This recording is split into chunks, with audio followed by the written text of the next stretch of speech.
lease it for 25. There's too many other things going on. Plus a beautiful night. That sure was.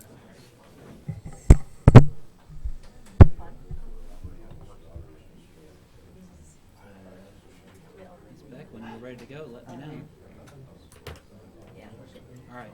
If we could rise for the Pledge of Allegiance to begin the meeting, I've asked Brian Cole, the Director of the Shawnee County Department of Corrections, to start us off. Allegiance to the flag of the United States of America and to the republic for which it stands, one nation, under God, indivisible, with liberty and justice for all.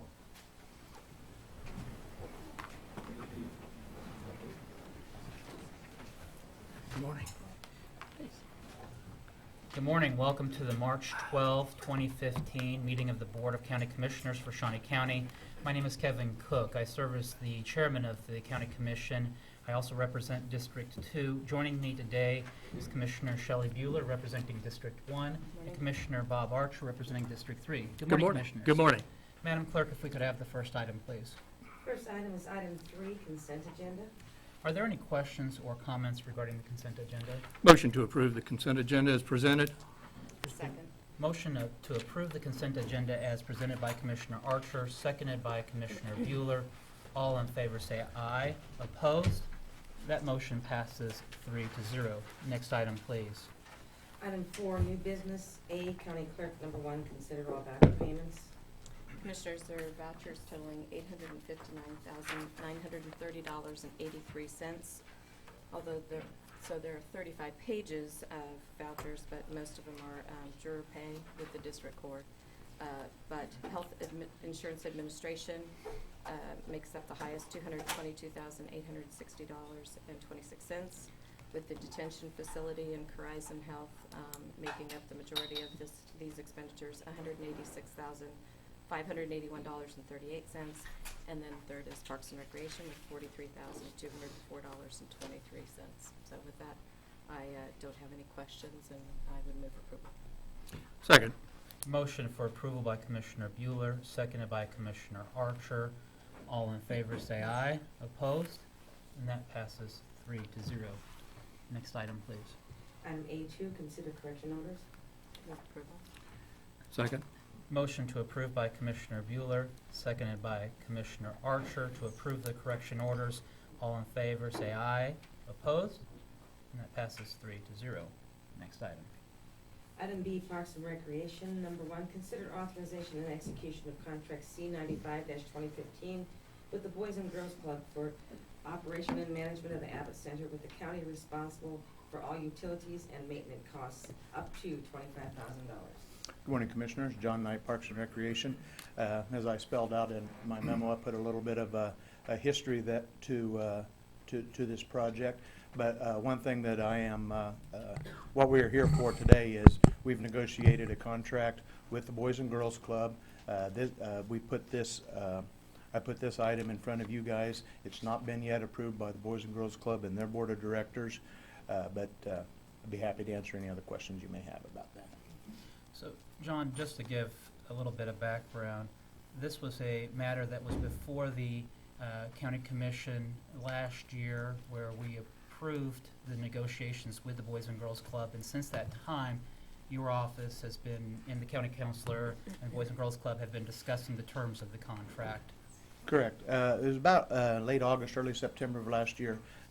All the groups that submitted RFPs came in and made presentations to the commissioners. At that time, the commission recommended that I go back to the Boys and Girls Club and negotiate a contract. We spent the fall negotiating that contract. My belief on that is we began to drift apart and not moving closer together. With the help of the county counselor's office, we all met right after the first of the year and got the contract negotiations back on what I thought was track, and that's what you have here today. But I do want to make sure you know that the Boys and Girls Club have not yet approved that contract. Okay. And so, as it stands, this would be a motion to approve a contract to be sent by the Board of County Commissioners to the Boys and Girls Club, and then upon their receipt, they would have an opportunity to review it. If they did not accept it, our next step would be for you to bring it back to the County Commission for us to determine if we are at an impasse, if we can continue negotiating, or if we take some other measure. Is that correct, or? Yes, I would say that's correct. Okay. Commissioners, other questions regarding this? I know that there are, I see Don McWilliams with Boys and Girls Club here, and Glenda Kafer, president of the board, is here, and I also see Curtis Pitts and other representatives. Are there any persons that are wanting to comment about this contract or the authorization to send this contract to Boys and Girls Club? Mr. Pitts, if you would approach.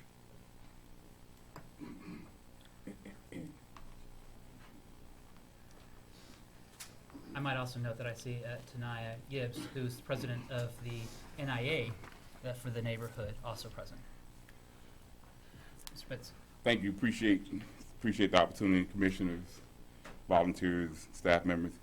We're just excited about the opportunity for the Abbott Center to be open, and we hope that we can expedite this and any other programs that can be made available to the kids in Eastern Topeka.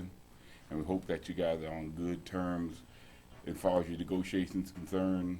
And we just really, really need your help in getting our kids a place to go and some positive activities going on. And I think the Boys and Girls Club and some of the other organizations in the community have a great track record of providing those services. We just want to make sure that we get this going as quick as possible because it's been a long time.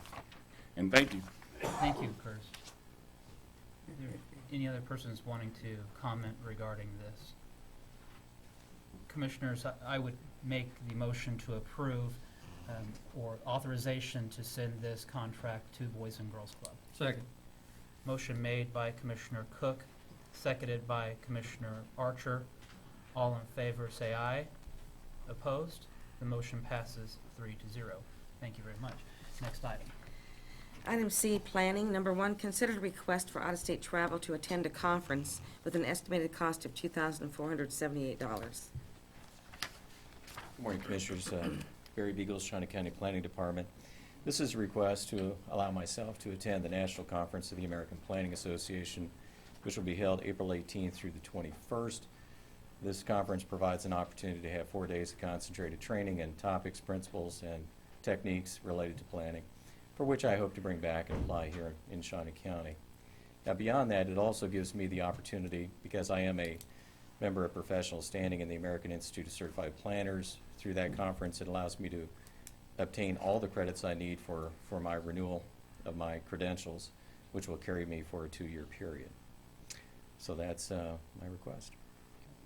Other questions for Mr. Beagle regarding this? I have none. Move approval of the request. There's a motion to approve the request by Commissioner Bueller.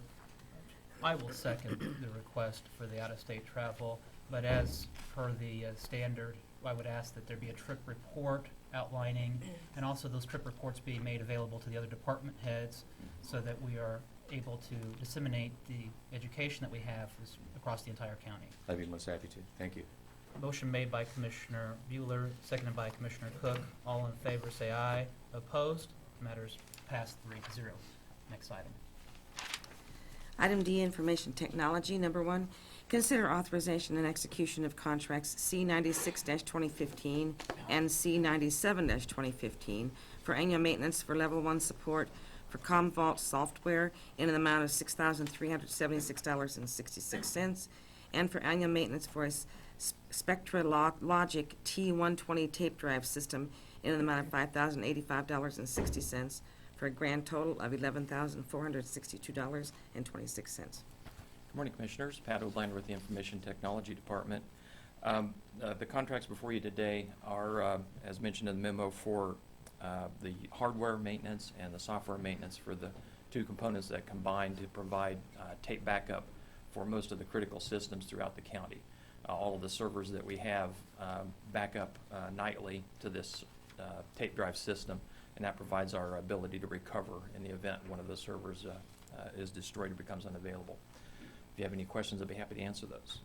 Pat, as we move forward in implementing the virtualization of our software, is this an expense that we might see at some future point, or will we continue to have these backups? We would continue to have these backups. The virtualization technology keeps 2 copies of the servers running simultaneously, But if we lost a server or we lost a building, we would still want to be able to go back in time and recover data that might be overwritten as time goes by. So I can't see a time when we wouldn't need this system or something like it as an archival system more than an emergency recovery system, but we will still have need for this type of a system. I would expect that as time goes by, we'll probably be backing this tape or this data up to the cloud rather than to physical tape drives. But for as long as this system is up and running, let's get use out of it. And it's certainly well within its lifespan, so I do want to go ahead and renew the maintenance for those. Are there other questions for Pat regarding this item? Motion to approve the contract. I'll second. Motion made by Commissioner Archer to approve the contract, seconded by Commissioner Cook. All in favor say aye. Opposed? The item passes 3-0. Thank you, Pat. Thank you, Commissioners. Next item, please. Item E, Health Agency. Number 1, consider approval of request to fill a master social worker position at a salary of $53,625, including benefits. Morning, Commissioners. Allison Alejos, Health Agency. We're requesting permission to fill this master level social work position within our maternal and child health programs. This position is funded entirely through a grant and really does not have any tax support that would support it. This individual would be responsible for working with our families, mothers and their infants from birth to 1, and all of those clients would be here in Shawnee County. Are there any questions regarding this position? Move approval. Second. Motion made by Commissioner Bueller for approval, seconded by Commissioner Archer. All in favor say aye. Opposed?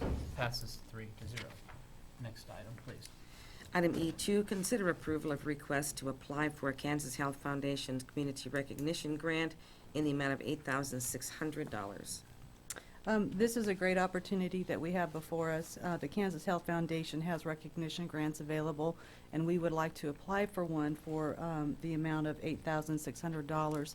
The intent behind this application would be to do community baby showers for at-risk mothers. It would be in the 66605 zip code area where we know there's lots of disparities. We would do 2 baby showers over the course of a year, and we would be really focusing our efforts on teaching them about safe sleep practices for babies. So we would be providing them with cribs, pacifiers, some sleep sacks, things that really help mothers and family members make sure that their babies are sleeping safely. This goes right in line with the work we're doing for our Community Health Improvement Plan and what we're doing at Heartland Healthy Neighborhoods within the Healthy Babies Work Group. So I'd be happy to answer any questions. There is no required match from the county. And just to make sure that we're clear, when we talk about a baby shower, we often might think of something that's just frivolous or extra. If you could, and you talked about it just briefly, this allows to have cribs, Yes. teaching about safe sleeping Correct. practices.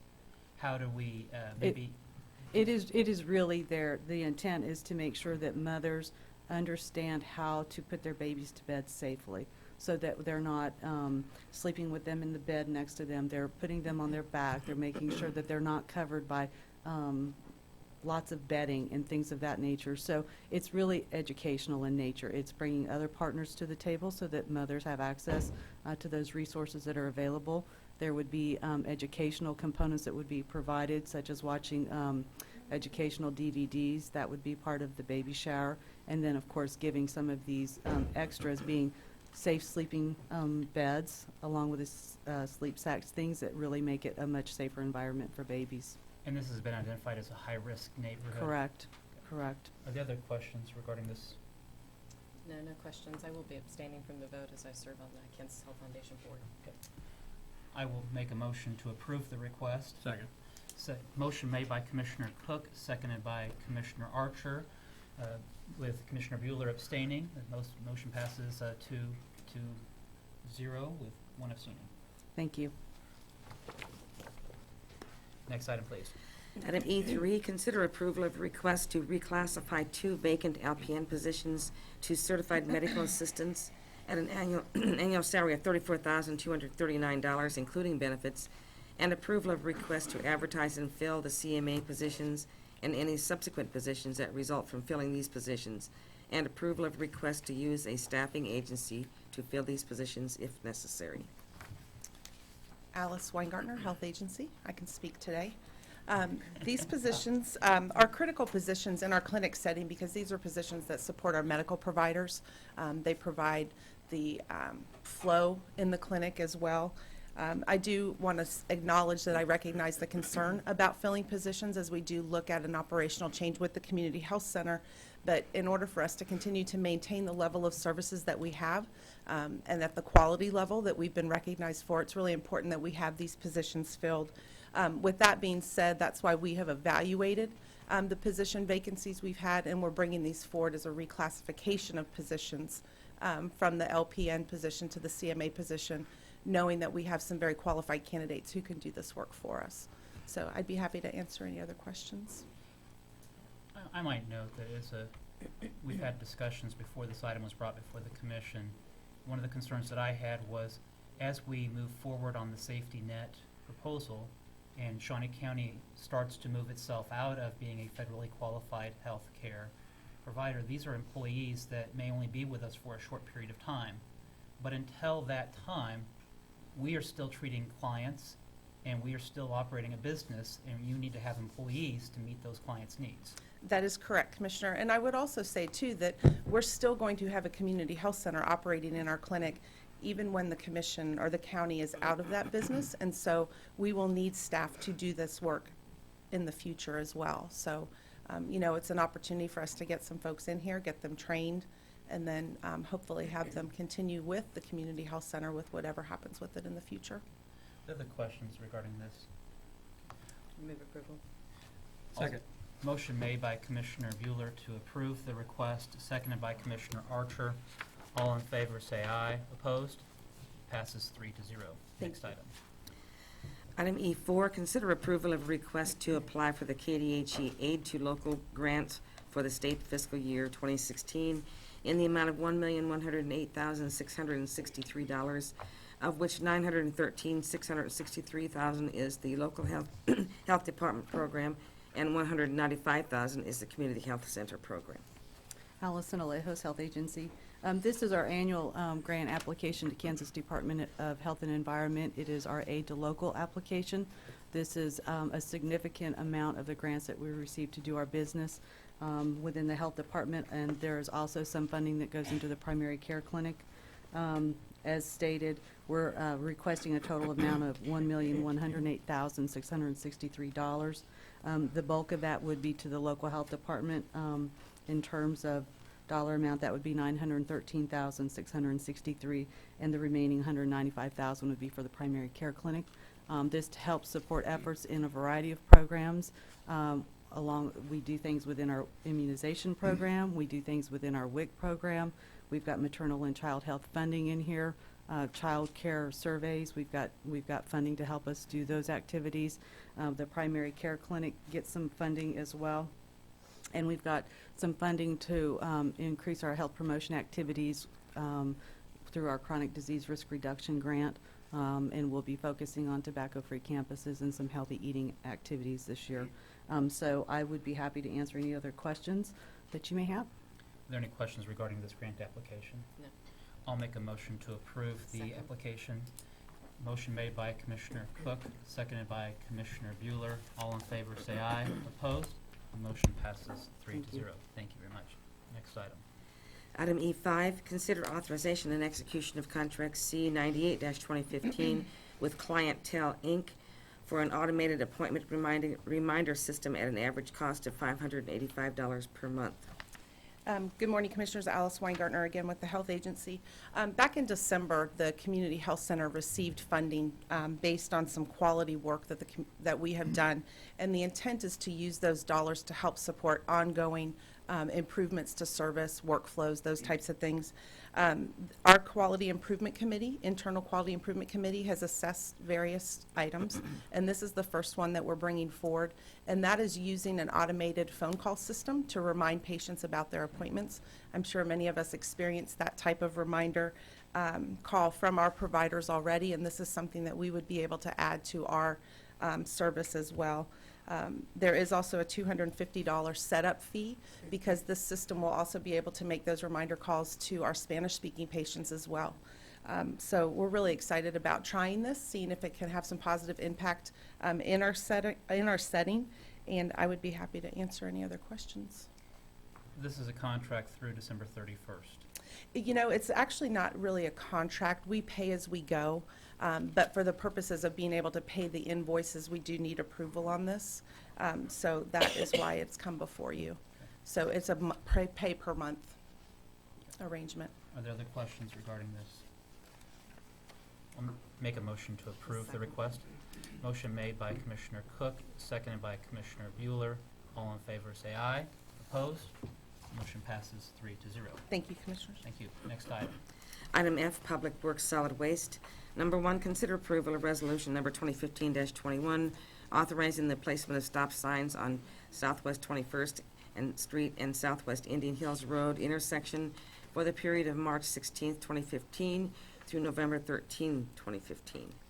Good morning, Commissioners. Tom Block with Public Works and Solid Waste. This is a Public Works item, and as you may recall, may or may not recall, when Southwest 29th Street was reconstructed several years ago from 2 lanes to 5 lanes, shortly after that construction began, with 29th Street being blocked, we noticed there was a huge influx of traffic that was going on Indian Hills northward from 29th towards 21st, causing quite a bit of congestion, particularly in the early morning hours for people trying to get to work. So at that time, we went in and installed a temporary 4-way stop controlled intersection at 21st and Indian Hills. And with the reconstruction of 29th Street now from Urish to Indian Hills, we would anticipate the same amount of traffic influx going towards that intersection. So we would like to do the same that we had done last time and install a 4-way stop at that intersection on a temporary basis until construction is complete.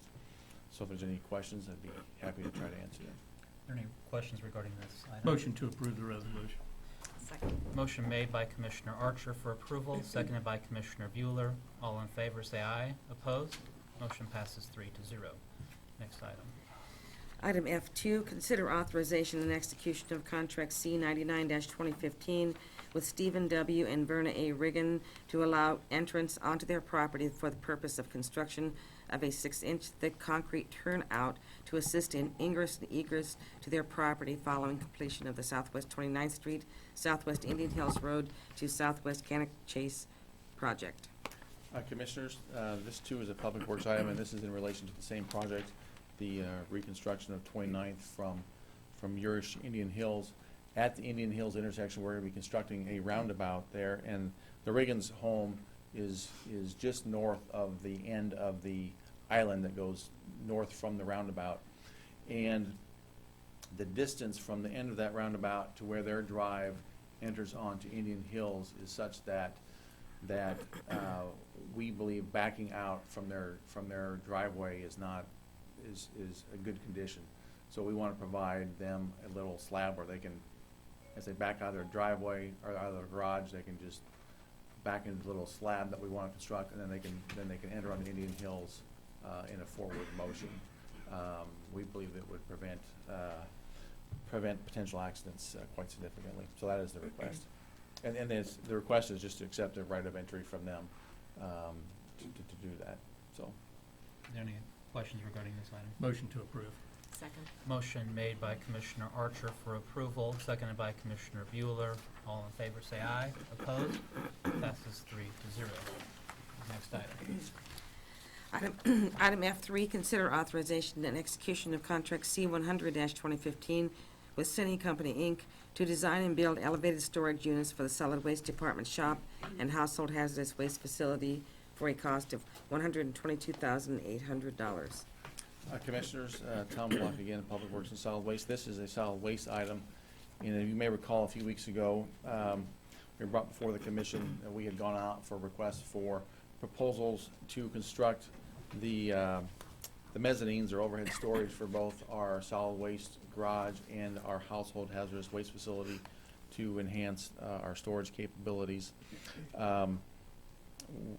We brought before the recommendation to award the contract to Cine Company. They have now submitted the contracts, and they're here before you for consideration. As mentioned, the cost is $122,800, which I believe, as I recall, is a little bit less than what we had anticipated. The funding for this would come strictly from the solid waste department funds, which again is an enterprise fund, and therefore no tax revenues would be needed for this project. Any questions regarding this item? Move approval. Second.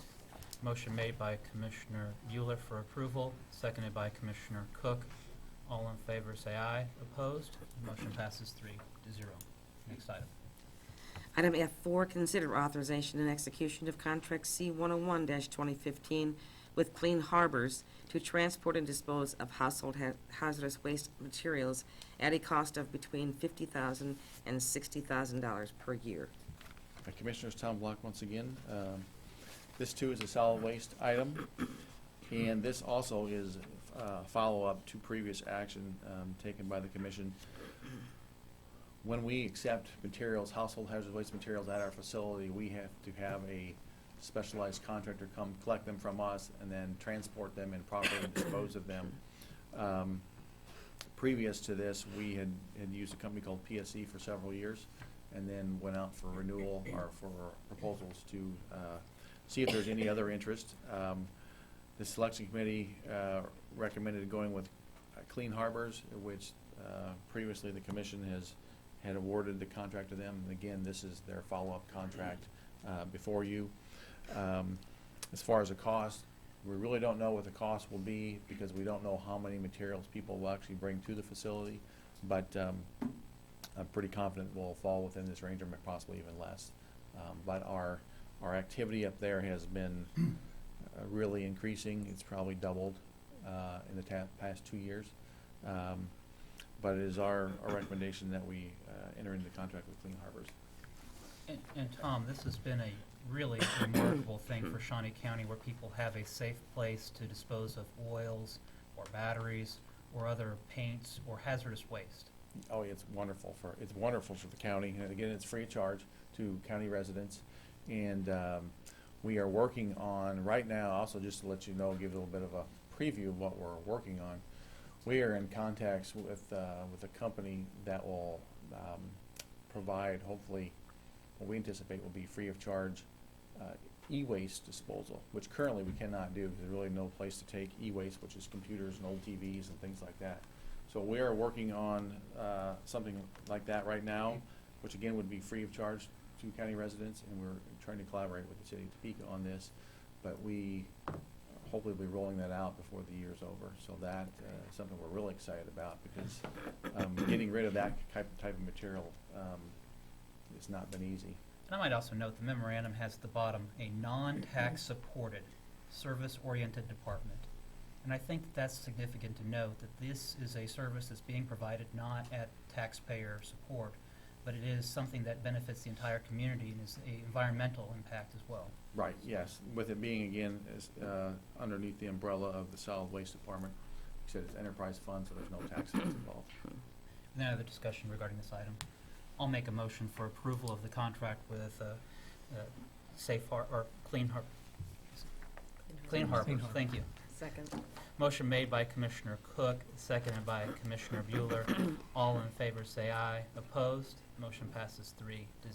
Next item, please. Item F5, consider authorization and execution of contract C-102-2015 with MCON Inc. for on-call emergency wastewater collection systems repair services with costs to include payroll plus overhead and profit, materials, and equipment. Commissioners, Tom Block again, Public Works and Solid Waste. This is the Public Works item, and the reasoning behind this is, as you are aware, the county has ownership of some sewer systems throughout the county. Primarily, the vast majority of them are gravity sewer type of systems. There is a system out in a subdivision called Legacy Woods, which is it's called a low pressure sewer system. For most of our sewer systems, the city of Topeka we've contracted with them to provide the assistance because they have the wastewater pollution control division and the staff and the equipment to do that. They've come back and indicated to us that this is with this type of system, which is uncommon, that they don't feel that they have necessarily the expertise to be on call for us, I guess the city to be on call for us. So, and we don't have any staffing or expertise to fix these type of issues when they come up. So,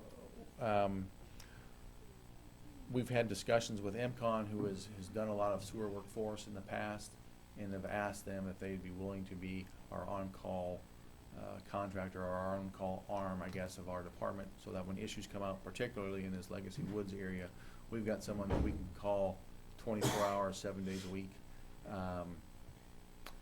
to get the issue corrected as quickly as possible. As you may recall, we had some issues last year in that subdivision, and MCON did quite a bit of work trying to locate the issue and getting it corrected. But as far as we're concerned, as far as I'm concerned, it is it's something that we actually have to have as someone at our beck and call to respond when we need them. Are there any questions or comments regarding this item? And just so you know, the funding for these services will come from the Sherwood sewer account, which again is funded by user fees. Motion made by Commissioner Bueller for Second. approval, Second. seconded by Commissioner Archer. All in favor, say aye. Opposed? Motion passes 3-0. Thank you. Next item, please. Item G, Commission, number 1, consider letters to the National Association of Counties requesting their assistance in urging Congress to provide additional federal funding for the Willard Bridge replacement. The Kansas Association of Counties requesting their assistance in urging the legislature to provide additional state funding for the Willard Bridge replacement. And the Kansas Motor Carriers Association requesting their assistance to ensure that the new reduced weight limitation of 9 tons on the Willard Bridge is strictly adhered to. These items were at the request of Commissioner Bueller in follow-up to other letters that we have sent, and the letters were drafted by the County Counselor's Office. I know that we have Mr. Bazan with the County Counselor's Office here. If we have any questions, is there any other discussion regarding these letters? I'll move approval. Motion made by Commissioner Second. Bueller for approval, seconded by Commissioner Archer. All in favor say aye. Opposed? Motion passes 3-0. Next item, please. Item G2, discussion of Willard Bridge design and alignment. And while Tom's coming to the podium, I might just, as a matter of background for this item, recently our county councilor visited the Jackson, Pottawatomie, and Wabunsee counties, asking for their support. And when we went to Wabunsee County, who is a partner for the bridge, there was discussions about the alignment of the bridge, the design aspects of the bridge. And as this was items that occurred well before Commissioner Archer and I joined the commission, in an act of transparency, I've asked that Tom might give us just an update or a briefing for that, and so have that as discussion. Tom, take it from there. You bet. Well, what I have up here on the screen is the cross-section of the engineering drawing that's been done for the bridge. And as you can see right here, this line right here would be the center line of the roadway travel path of the bridge. And we'd have 18 feet either side of the center line of the roadway path, giving us a 36-foot width for vehicular traffic, cars, trucks, semis, farm equipment, things of that nature. Then, as I had mentioned, I think last week, I'm just going to pass this out quick.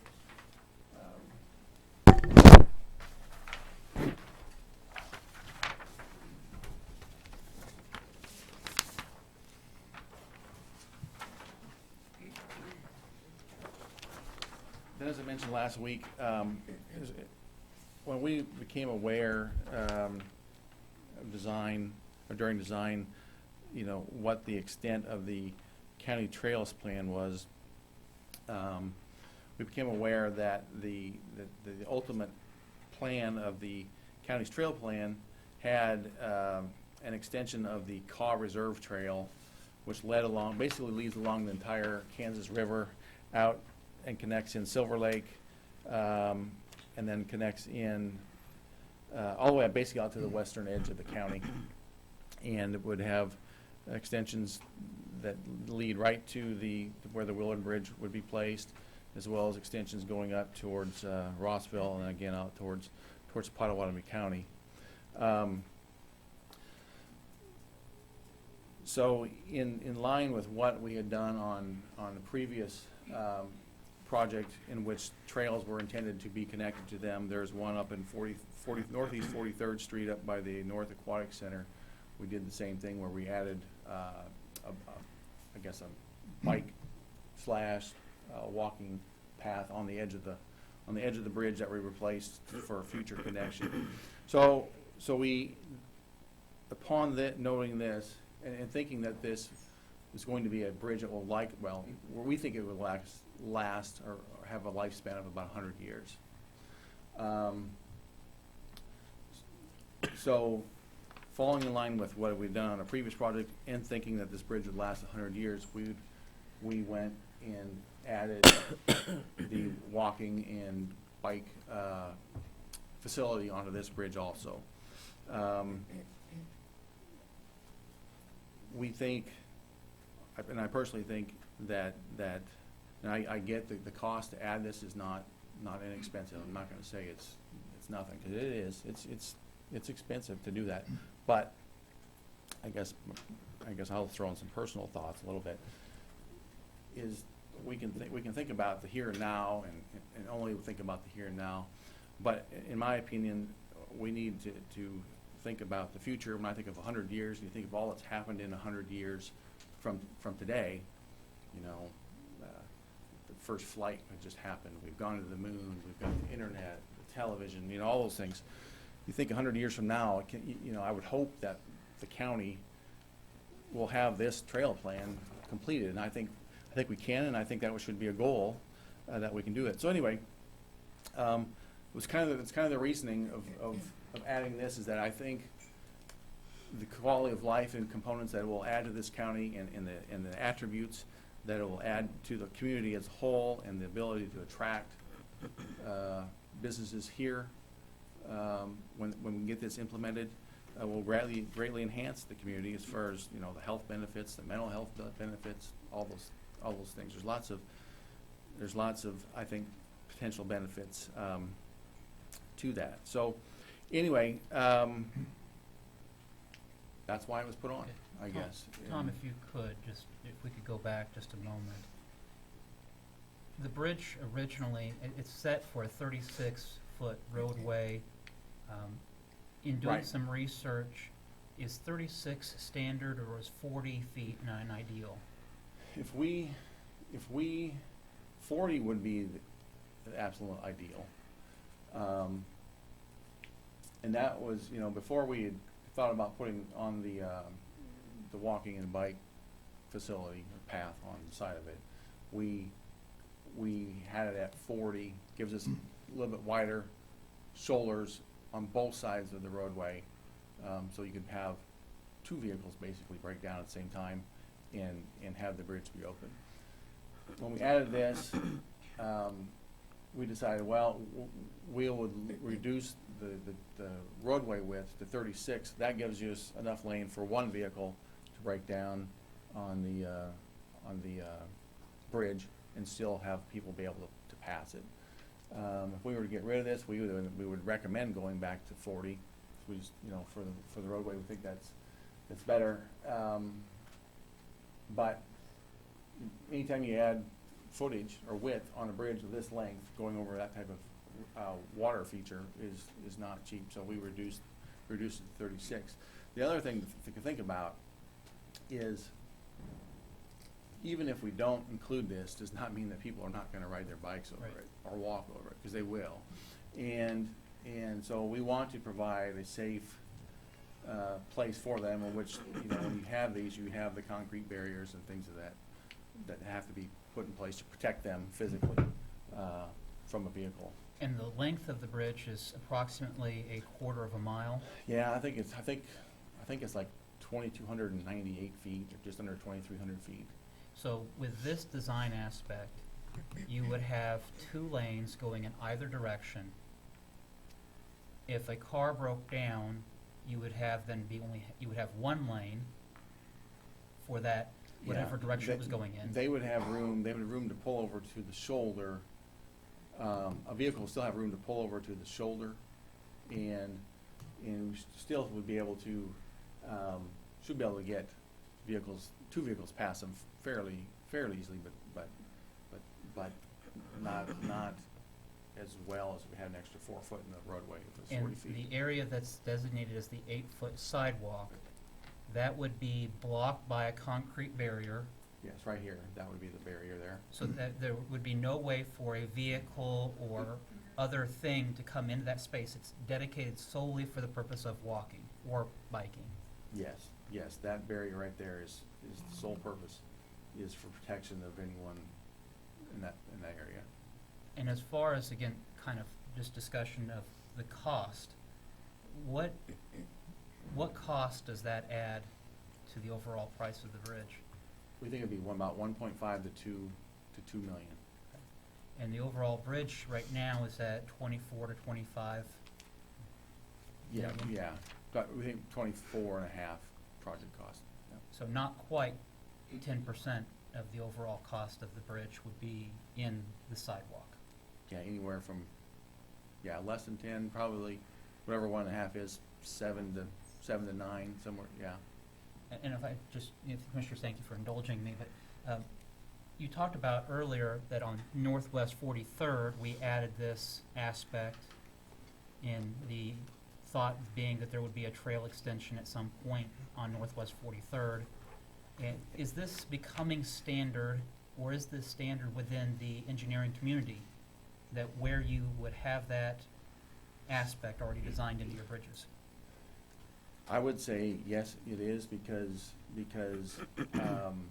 couple of reasons.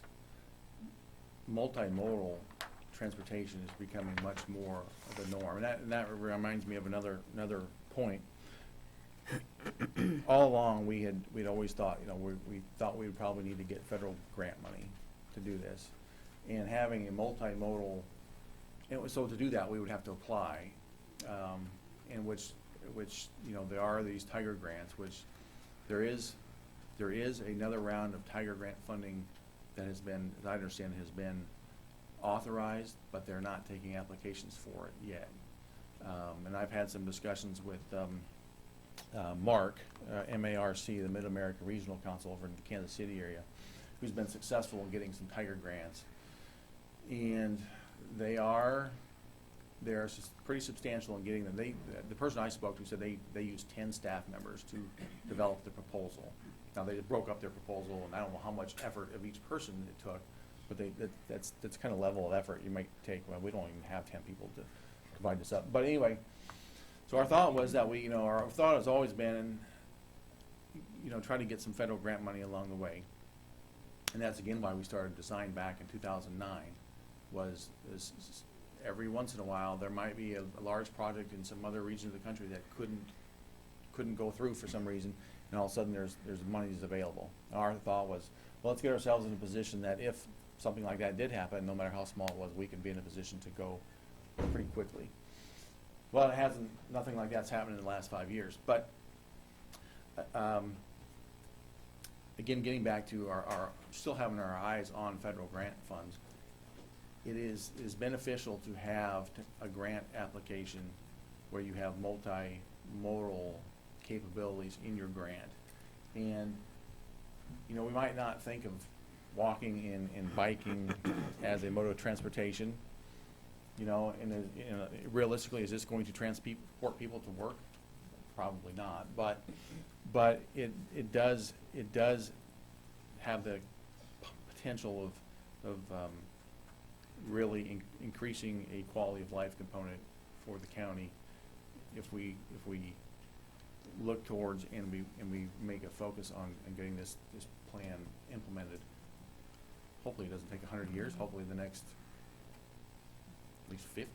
I don't know, But so anyway, my other point is, though, having another component of transportation, we believe would enhance our capabilities of getting federal grant money. And Tom, if the bridge was identified in 2007 as being fracture critical, It's always been fracture critical. but it came to the forefront and really the efforts to replace it really go back to 2007. Right, 2007 is when we started to, when we reduced the weight limits. And we started having concerns that the overloading of the structure was being impacted by heavy vehicles. Well, in fact, they knew about it back in the 80s because this used to have a concrete deck. And the concrete deck was too heavy for the structure itself. So that's why they took the concrete deck off and put on the steel grate decking that's currently there, is because it was lighter weight than the concrete. So, I mean, it had been identified back in the 80s that we had, or some issues with it. But by putting the steel grate decking on, it didn't rise it to a level that we've seen here in the last couple of months. Okay. And then in 2009 is when the design of the bridge was started. Yes. If today is 2015, is it standard that it would take 6 years to design a bridge? No, it wouldn't. And we hadn't pushed them that hard because the bridge had been holding steady for a long period of time, and we got ourselves to a point where we knew we could go quickly if we needed to. And that's, if we would have said, hey, we've got to go, we would have gone at any point in the past. But no, it doesn't take that long. And the commission has not delayed this project at this point? At this point, no. Okay. And I, again, just want to stress to our media partners, paper, news, the county commission has not delayed Willard Bridge. So, commissioners, are there other questions for Tom regarding this? I guess regarding the alignment, I think I mentioned this earlier, but the alignment as planned would be nearly right next to it, an 8-foot gap, 8 to 10-foot gap from the current structure to the edge of the new structure eastward. So it'll be nearly right side by side. Tom, and I know that we just said we have not delayed, but if the county commission was to come back and say, we just don't know that 10% or this is a really, really heavy cost, and when we look at the cost of everything in the world and where we spend our money, this is something that we just don't know if we can afford to do at this point. Would that cause a delay in the construction of the bridge?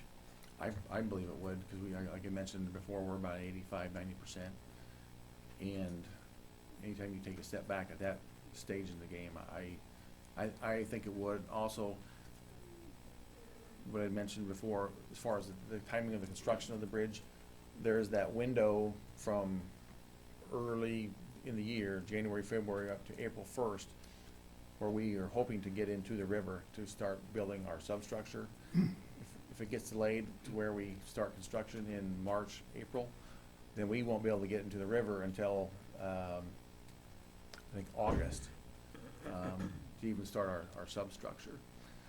Granted, there's things they can do outside the river, but getting that substructure in a timely manner really is pretty critical to getting it done in a decent time frame. Okay. This time, I know that we have members of the public that have present in the audience. If there's anybody that's wanting to speak regarding the design or alignment, I would encourage you to do so at this point. Recognize Joan Wagner, former city of Topeka mayor. Thank you, Commissioners. I am actually here representing my husband. He is teaching at the Ritchie House this morning to a group of school children that come in to learn about the history of the early history of the county. And he asked if I would bring a few remarks to you. So these are his, and I have a written statement which I'll leave with you. Bill is one of the trustees of the Shawnee County Historical Society, and I think Mr. Borso's in the back, who is also a trustee, and there's great interest on the part of that group in the replacement of the Willard Bridge.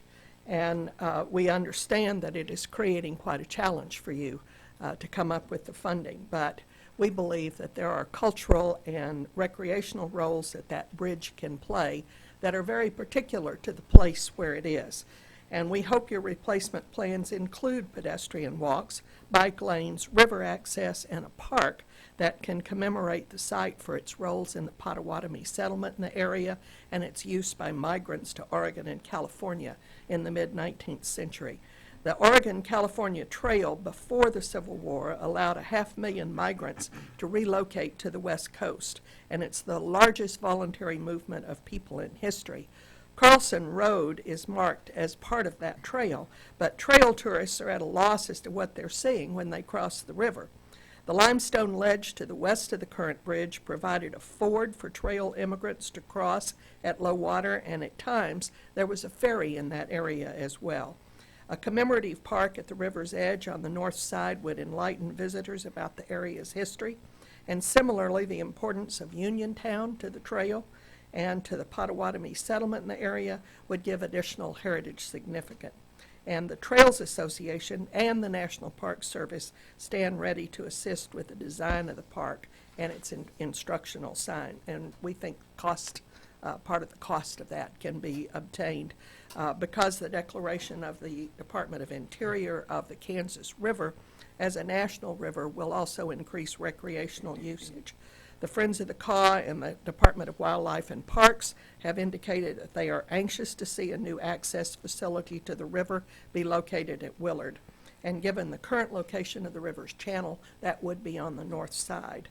So we think that the possibility of increased tourist and recreation traffic, that it should include the pedestrian and bicycle capacity.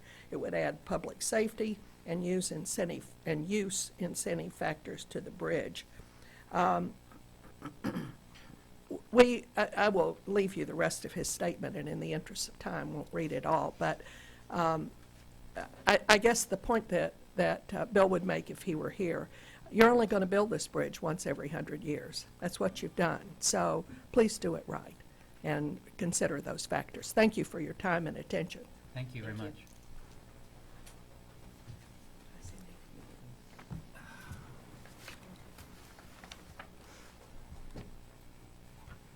Good morning, Commissioners. My name is Ralph Crummins. I live at Northwest Morley and Commissioner Bueller's district.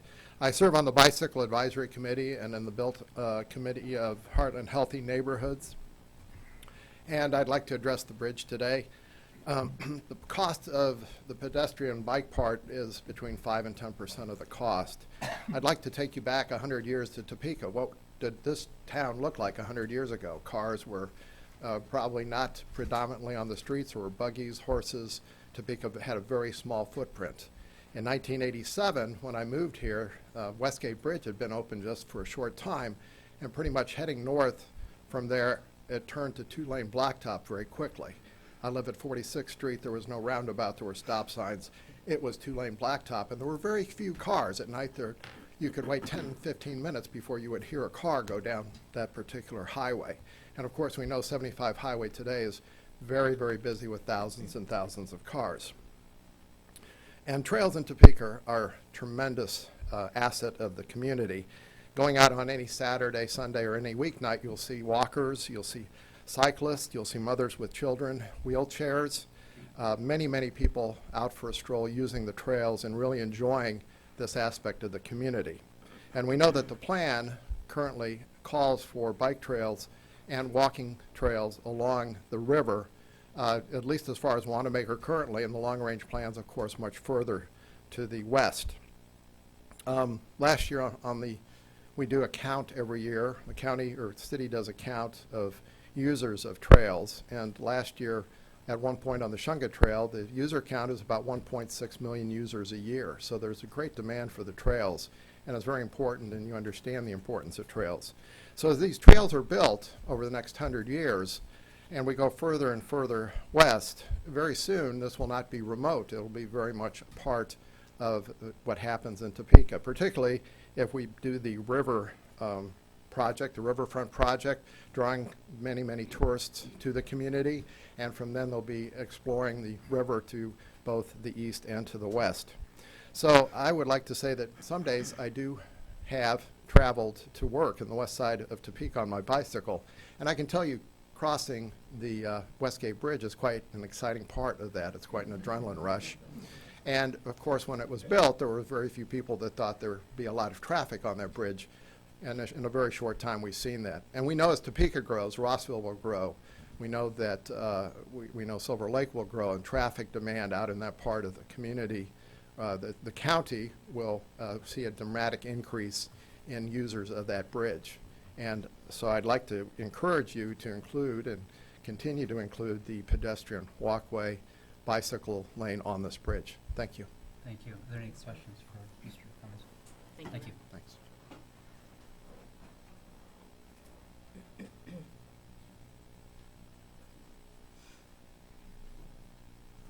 By this point, everyone's almost said everything, so I'll be very brief.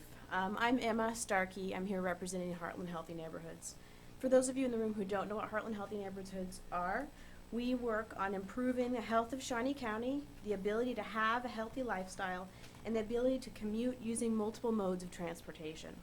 As we think visionary about the next 100 years of our community, I want to urge our leaders to incorporate active transportation in these large infrastructure investment projects. This decision will impact our next 100 years of quality of life, economic development, and health. Thank you, guys. Thank you.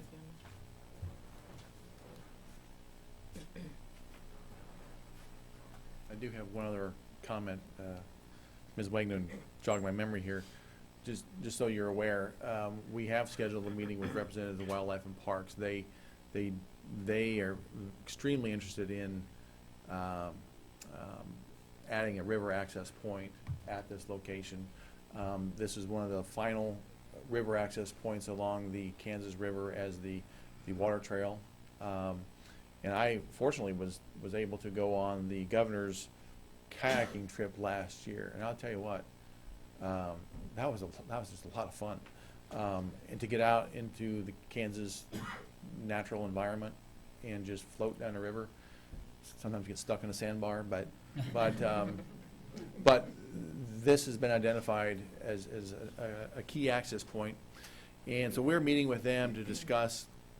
What I told them was, I said I'd be fully in support of them accommodating them, but I said the county will not pay for it. So if they have their own design and own specs, I said I don't have a problem with them sticking in their own engineer stamping their plans.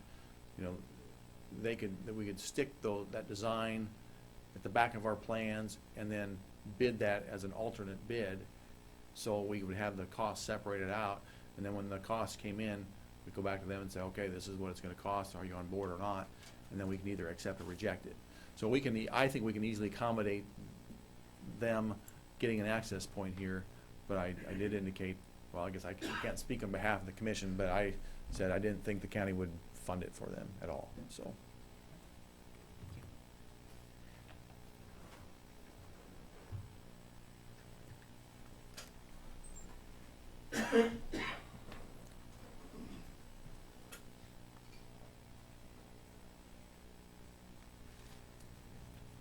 Good morning, Commissioners. I'm John Bursaw. I'm the legislative representative for the Citizen Potawatomi Nation for the state of Kansas. And within the counties of Shawnee, Potawatomi, and Wabaunsee, there are over 800 tribal members that live in those three counties. The Willard Crossing, or now we've coined the term the Uniontown Crossing, is very important to telling our story of when we were relocated to this area in the 1840s. Matter of fact, one of my great-great-grandfathers ran a ferry across the Kansas River just west of the bridge. So we want to be able to tell our story, and we'd like to be able to tell part of that story from the bridge. I'm like you. I cannot commit tribal funds individually. I feel confident that I can go to the legislature and get some form of a donation to defray the cost of the park, if it comes to be. There was another point I wanted to make. I can't remember what it was. But anyway, we are behind the bridge, obviously. We would like to see the bike and walking trail, and the park is very important to us to be able to tell our story. Thank you.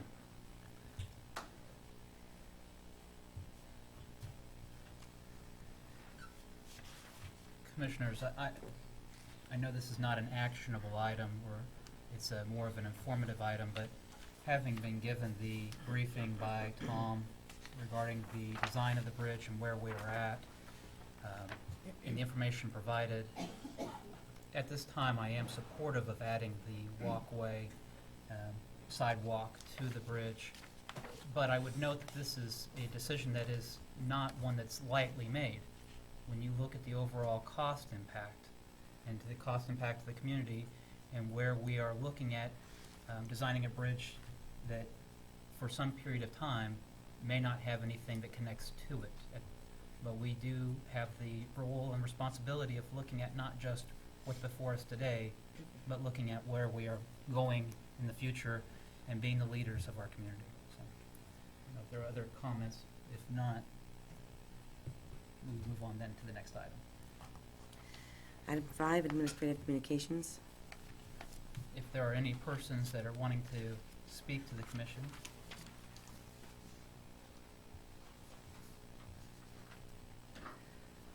Good morning, Commissioners. Megan Barrett, County Counselor's Office. This is actually my first time getting up before the commission, and so I asked John Knight yesterday if any advice he could give to me on this, and he told me not to try to make any jokes, so I'll try not to. Maybe that's all on him. I'm just here to make sure that the commission and the public are aware that our office will be holding our next judicial tax foreclosure auction in about 3 weeks. The date is Wednesday, April 1st, and no, that is not a joke, that is the date. As always, the auction will be held at Heritage Hall at the Kansas Expo Center. Doors open around 8:30, auction starts promptly at 9 a.m. For the properties that we do currently have remaining in the sale, we have about 88. That includes 4 commercial buildings, 39 residences, and the rest are made up of commercial and residential lots. A majority of those are lots of land that they're in established subdivisions throughout the county. They were just never developed. House was never built, but there is sewer and paving in that already established. Anyone wishing to bid at the auction does need to pre-register with our office prior to the auction, usually about a week we ask, so that's Wednesday, March 25th. They can come by our office to sign up. They can fax in the form. They can email it to us. They can go to our website, which is snco.us/counselor. And on the left-hand side, there's a tab for the tax sale. The registration form is there. There's a list of the properties. There's an interactive map that actually shows an aerial view of where all the parcels are in the county. And there's just information regarding the tax sale about what happens before, during, after. And I want to thank the GIS and IT departments for getting all that up and running and keeping it up to date. So, stand for any questions. Any questions? Thank you, Megan. Thank you.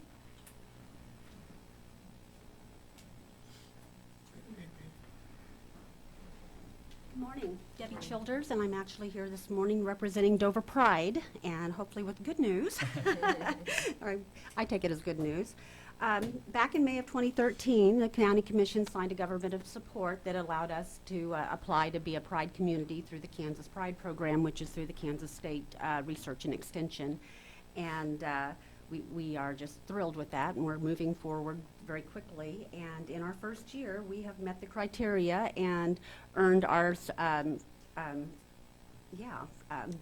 Community of Excellence. I'm sorry, I looked right down there and I abbreviated it, so I apologize. I went, why did I abbreviate? Anyway, we earned our Community of Excellence designation, and we're really excited and moving on, and we're going to be presented that on March 21st. So we are having a Spring Forward event, if you will, and we do this periodically throughout the community just to thank our citizens and bring them together and keep them up on what's going on. And we're here, or I'm here this morning, because we want to personally invite each of you commissioners, because if you wouldn't have signed the resolution, we couldn't even be doing what we're doing. And Dover is a small community, and one of the other things that we don't get actual recognition for, but I want to point out to all of you, is that we are the first unincorporated community in the state of Kansas, so therefore we are also the first to earn this designation. So we're breaking new ground, and that's exciting. And again, I want to thank all of you, because without that, we like granted you guys signed a resolution, but through that we got help through Public Works, and I want to thank you guys. Their guys came out and helped us get our signs when we first got our signs saying we were a Pride community, and it was great to work with. They worked with Dover Township, who didn't have everything they needed, so that's just wonderful. And I have flyers here if you don't mind. And we would like to invite each of you to come as our personal guests.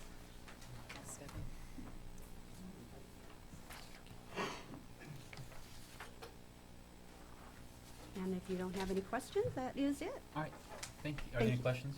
No questions, but thank you for your leadership on this as Oh, well, Debbie. thank you, You all have Commissioner Bueller. been very Appreciate it. active. I see you out at all the events in Dover, and Yeah, being unincorporated does bring its own challenges, does, I'll I tell you, bet. but it's exciting, and it's, Dover's, as a matter of fact, the comment about with the Willard Bridge and the history, Dover is right off of Carlson Road, and though that history comes into our background, and with the Sage Inn has was the stagecoach back there, you know, where people came and stayed, and stagecoaches stopped, so we're trying to bring that back and hold on to our history also, so, thank you. Thank you.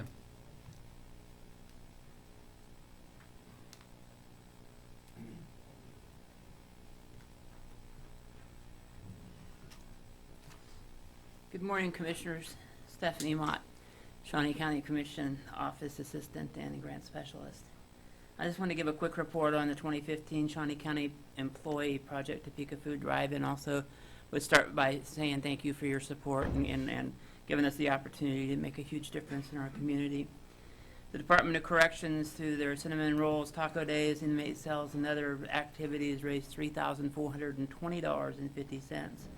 The auction raised $1,229. Register of Deeds Valentine's Day cookie sale raised $400. Public Works and Solid Waste Night Out cookie raffles was $225. DA's Jeans Days raised $280. The ISP office raised $69. Appraiser's office biscuit feed raised $153. Latinas Wear Jeans to the commission meeting raised $135. Capitol Plaza drawing was the certificate that we get each year from the Capitol Plaza Hotel. Raised $76. Cotton candy raised $346. The CC's Pizza Feed that was audit finance and Register of Deeds, I believe, raised $132. And the Treasurer's Office had several fundraisers, raised $284.47. We had cash and check donations of $2,000, making total cash and check donations $8,749.97, which computes to 13,299.95 pounds of food. We also collected 1,997 pounds of food, which is a total food equivalent of 15,296.95 pounds. It's not quite as much as last year, but it's a very good showing. Project Topeka, Dan Woodard was very appreciative, saying that it was very much needed.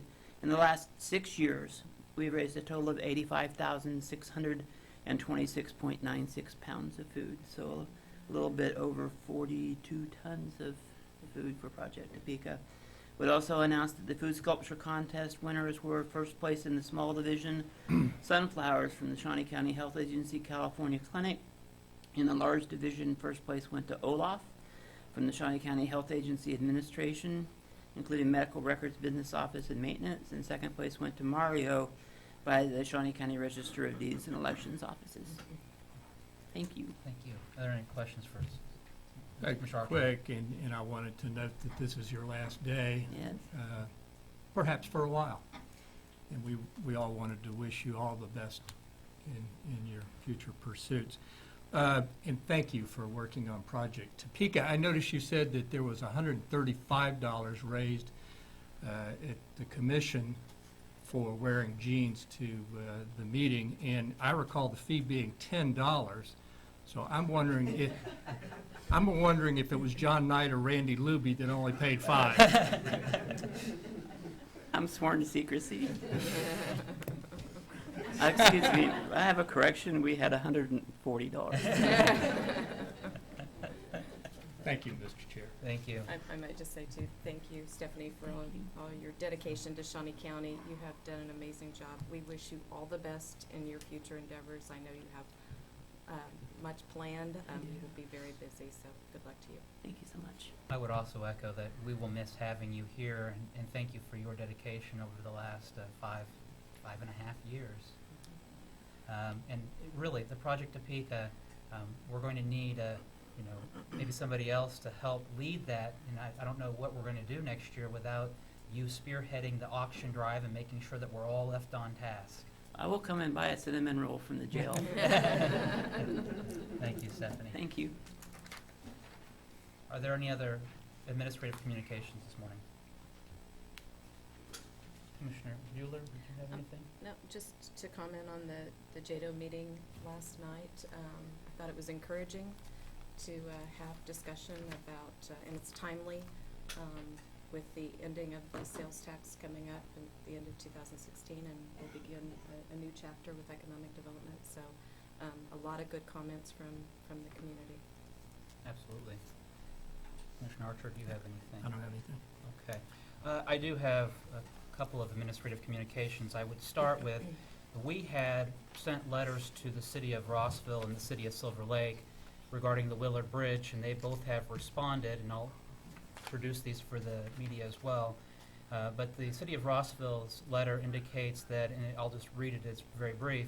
The city received your letter dated February 26, 2015, and discussed your request at our March 2nd City Council meeting.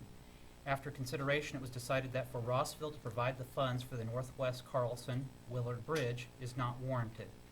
Rossville and Shawnee County have maintained a good working partnership over many years. It is our hope that this relationship can continue. For instance, Rossville has been paying revenue bonds and utilities for the Rossville pool since 2007, at an annual cost exceeding $100,000. These payments will continue for an additional 17 years and have been paid by using sales tax revenue. Shawnee County has provided staffing during the summer for pool operations in return for retaining all fees, rentals, and concessions as per our agreement. This cooperation has allowed the residents of this part of Shawnee County to have convenient access to a pool. In addition, the city has been working with Shawnee County Treasurer to provide space in City Hall to establish a satellite office that will again help Shawnee County to serve the residents in this area. The space provided will be at no cost to the county. The city of Rossville values our relationship with Shawnee County, is looking forward to working with you on future projects, but must decline your request to commit sales tax revenue toward the bridge replacement. It is our hope that additional funding will be realized from state and federal governments and construction of a new bridge can begin early in 2016. Signed, Kenneth Wishman, Mayor, the city of Rossville. The city of Silver Lake's letter was, this letter is in response to your request. The city commit a portion of our sales tax receipts toward the replacement of the Northwest Carlson Road Willard Bridge. We fully support your decision to replace this bridge for safety of all motorists that travel over it, but unfortunately at this time we are not in a financial position to contribute towards this project. The city has faced numerous revenue cuts. There is not enough excess in our budget to warrant committing to this project. We wish you the very best. Sincerely, Mac Smith, Mayor. And so, again, as public administration, I think that it's important to report back where all of our communications come from, and I'll make those available, as I said, to our partners with the media. I might also add that for March the 16th, which is our Monday meeting, we will not have a Board of County Commissioners. We will have our regular scheduled meeting on March the 19th. So, next item, please. Item 6, executive session. There is a need for executive session for personnel matters of non-elected personnel as we complete the last of our department head evaluations. I would move that we go into recess for executive session for that matter of non-elected personnel beginning at 10:15, or sorry, at 10:30, and going until we have 12:45 or 12:30. 12:30. So going in from 10:30 to 12:30. And that's a motion made by Commissioner Cook. Second. Second by Commissioner Archer. All in favor say aye. Opposed? We are in executive session. Thank you. That's not what I said. I said Rich tries to be funnier than me. He can't.